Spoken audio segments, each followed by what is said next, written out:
Do you love blockbuster action movies, Cold War thrillers, or gritty spy flicks? Ever wondered whether the guns you see blazing on screen are real-world hardware or just Hollywood prop magic? Do you want to know exactly which model was used and how accurately the movie got it right? Then stick around, because this channel was made for you. Hello and welcome to Hollywood Guns. I'm your host Wilson.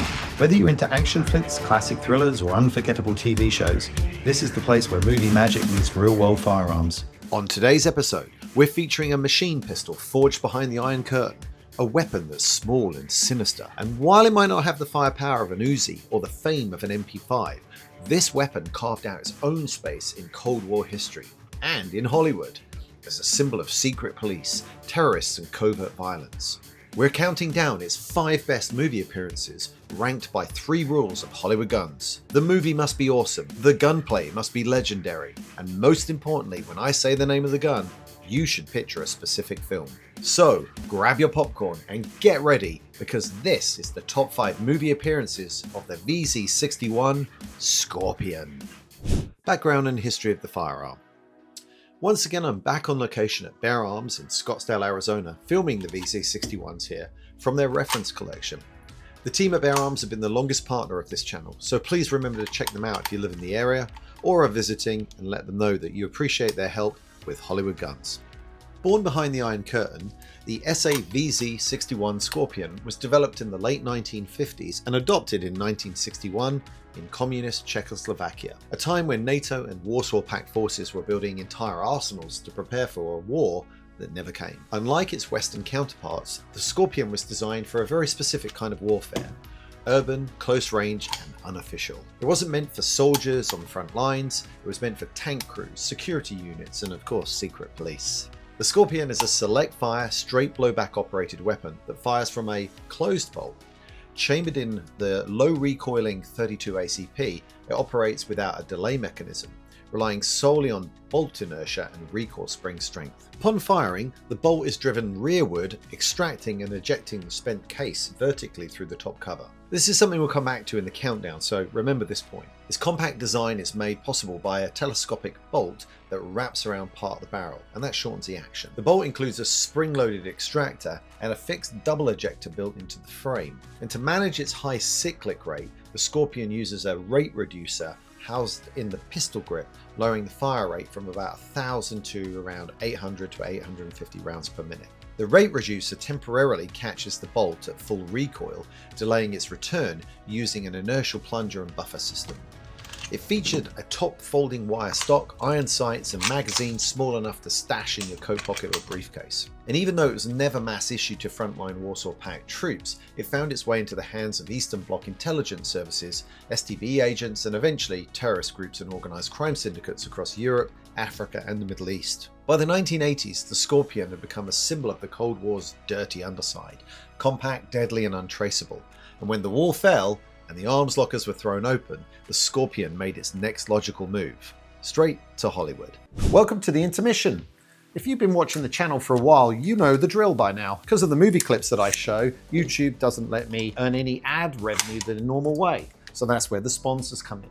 They keep the armory stocked and the lights on. So please enjoy these 2 old school SMGs that have already appeared on the channel whilst I tell you about them. The first one up is SDI, Sonoran Desert Institute. If you've ever wanted to take your passion for firearms to the next level, whether that's gunsmithing, shooting sports management, or learning about commercial drone operations, SDI has flexible online programs that can help. Use the link in the pinned comment for more information. And also, my own merchandise. If you like this content and want to support the channel, you can purchase an exclusive Hollywood Guns t-shirt like this one from the YouTube store, or find it via hollywoodguns.com. Talking of t-shirts, Guns International, absolute best online location to track down regular, rare, and collectible firearms without bidding wars or middlemen.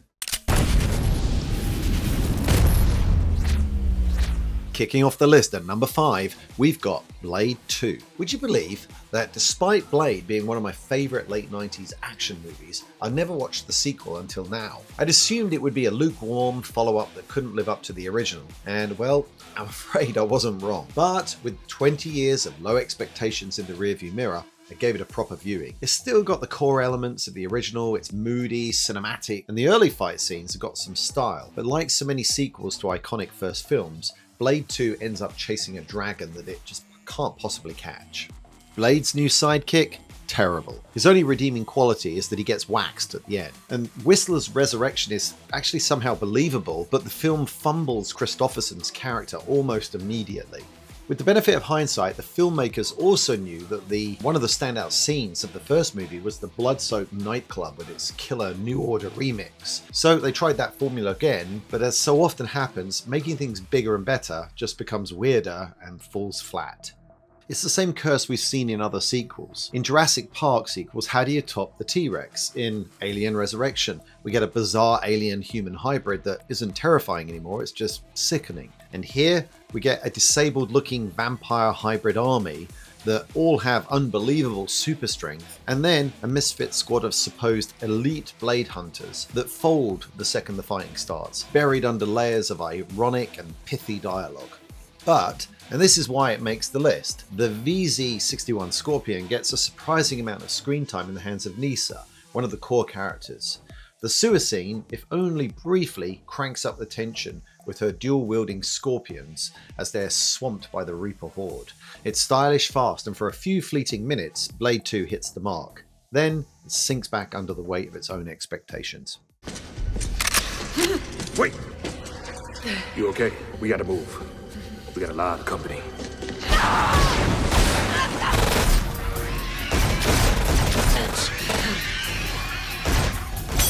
Go down that tunnel! Go! You are fucking with!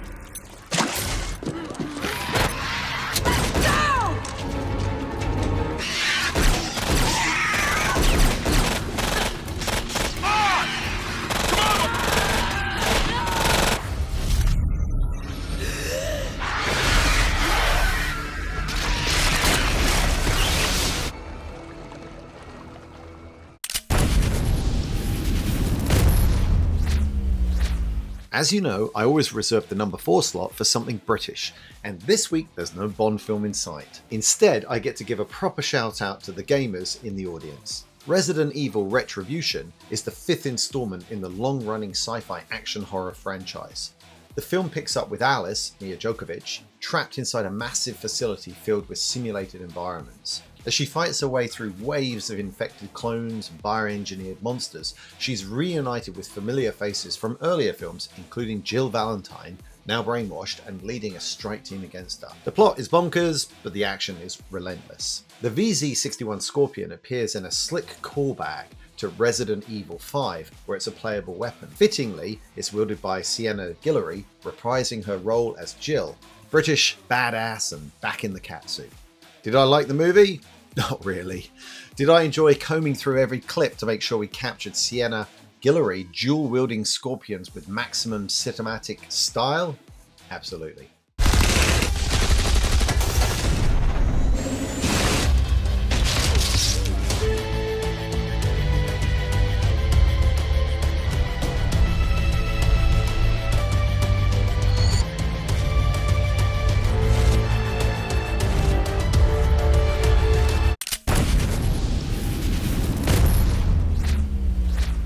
Moving up the list, the midpoint at number 3, The Long Kiss Goodnight. This one's a totally forgotten gem from the mid-90s that ticks every box for a classic action flick, but with a twist.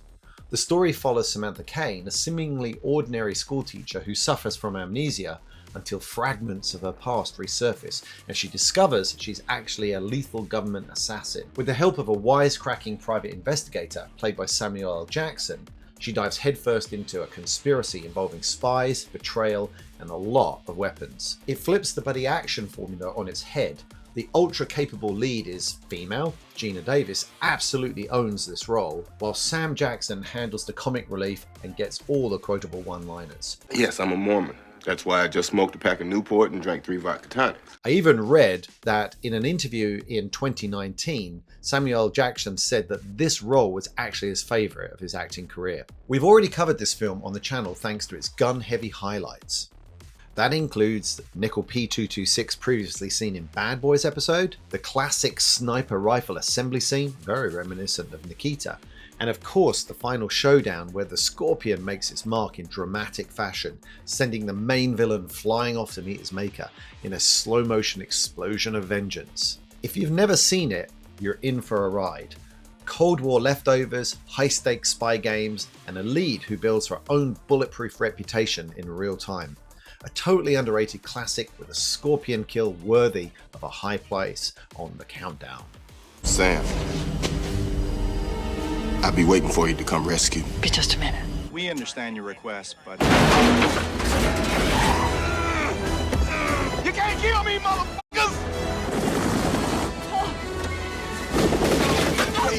Stay here! Bastard!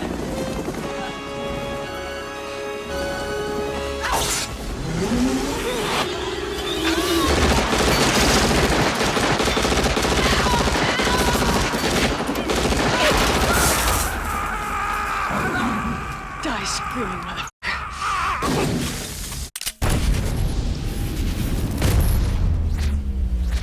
As we close in on the top spot, we get to probably the most realistic use of the VZ61 on this list. Coming in at number 2, Body of Lies. Somehow this one flew under my radar until I sat down to prep for this episode, and I'm glad I spent the time to watch it. Directed by Ridley Scott, it's a slick, gritty and underrated spy thriller that never got the recognition it deserved.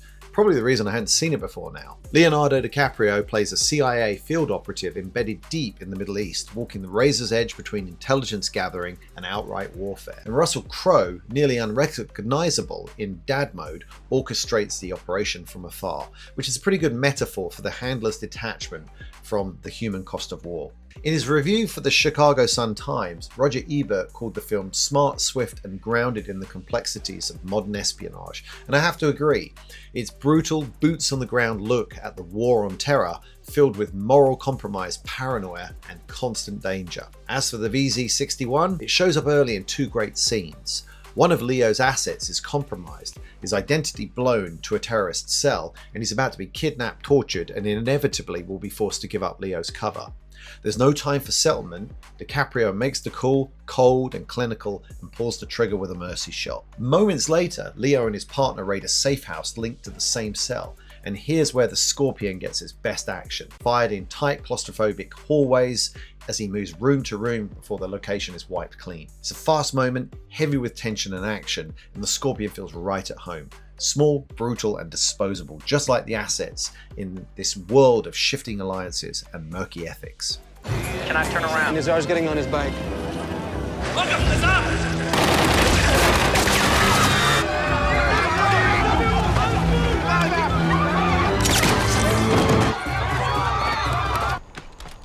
Something happens, you'll shoot me, right? Yep. Good. Got you.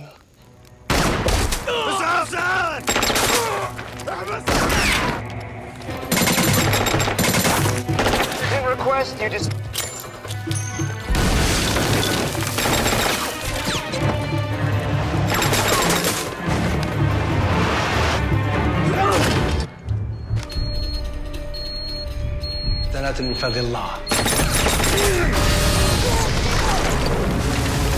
Is Body of Lies a great movie?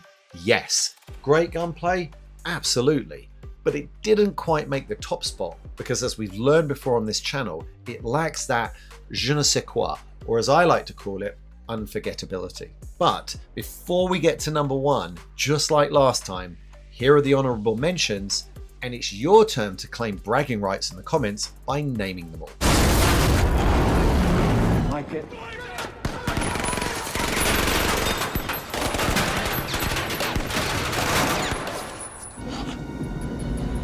But you're too late.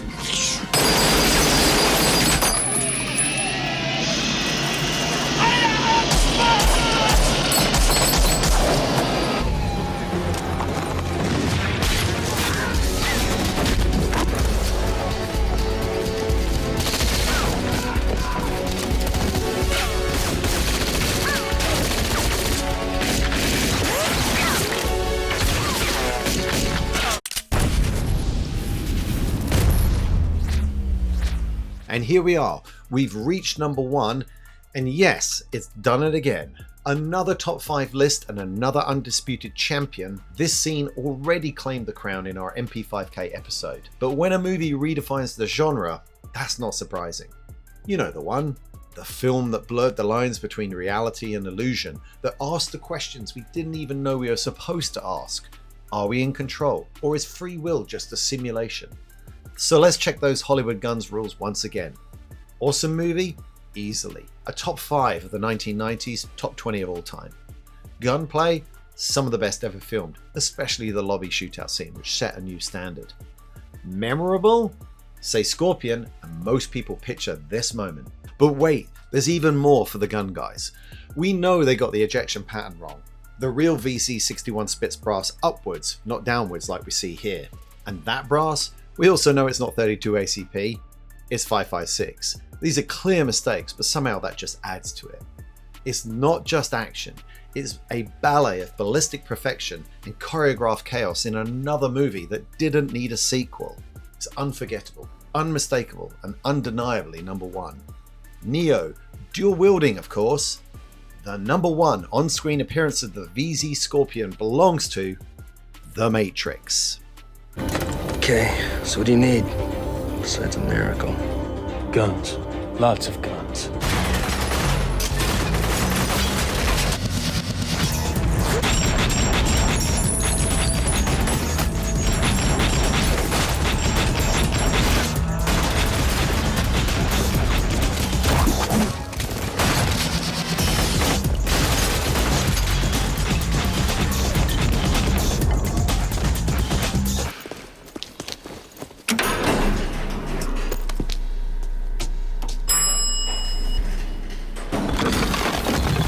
And there you have it, the top 5 on-screen appearances of the VZ61 Scorpion in movie and TV history. If I missed your favourite, or you think I got it wrong, drop it in the comments below. I read all of them, and your feedback helps shape future episodes. Once again, a big thanks to Firearms for supplying the Scorpion, Sonoran Desert Institute and Guns International for sponsoring the video.